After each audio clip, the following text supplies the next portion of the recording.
as my first question to Jan, if you can please take us through the most critical moments of the game today. Yes, so the line that occurred in the game is, I guess, one of the very, very topical lines nowadays in Nimzo. So as artificial as this rook a2 looks, it's somehow, I think it's top engine choice in certain positions. So I was more or less aware of all this piece sacrifice. At least I knew that after g6 black is fine. But e5, I would say, was sort of a surprise for me. So I thought, like, well, I was choosing between queen f4 and capturing on e5, so I went for the principal line, as it seemed. And then it was like pretty much forced, I guess, yeah, like this knight e4, queen d8 and something. And then, I don't know why, but I felt like over-ambitious, and I think I made like some awful moves, which almost cost me the game, yeah, so at least half a point.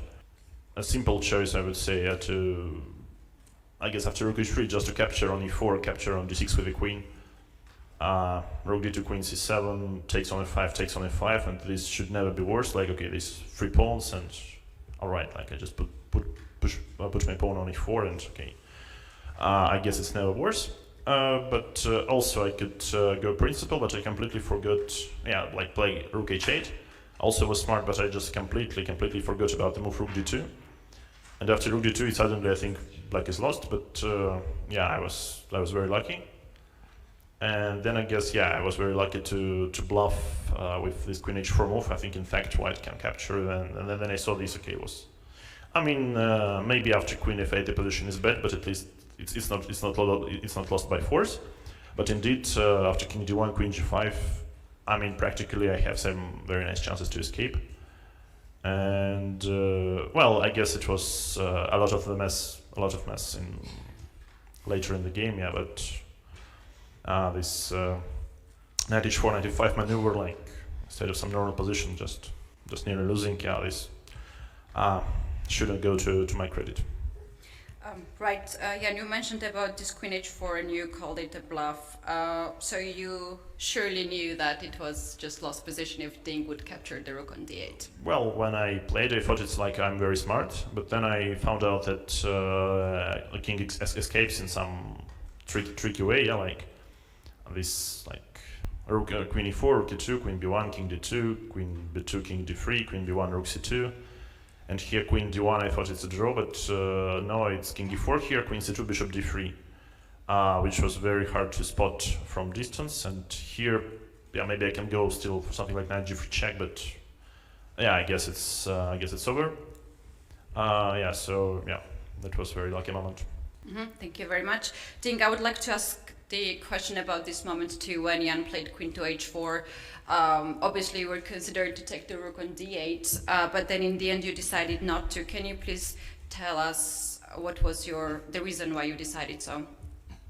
Well, I briefly checked the line, but I just stopped. I think at maybe queen e1, queen b1, rook c2, I didn't calculate any further. So I just stopped there, maybe because my time is not so much. Considering yesterday's lost, so I want to play quickly in time trouble.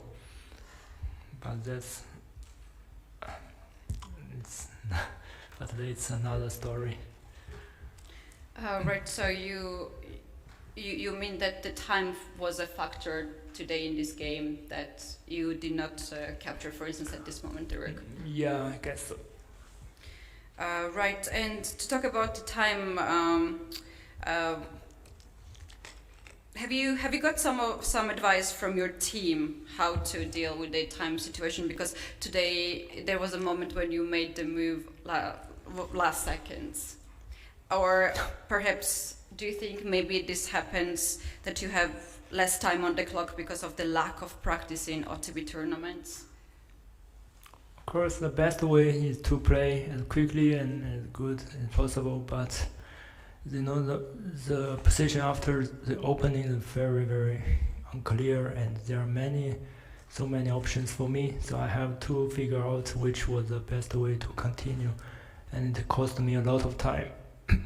And I think the time spent during the first half of the game was needed, because I guess I played some good moves. Maybe not the best, but at least I was not worse. It's just because I didn't cover the advantage when I have the chance.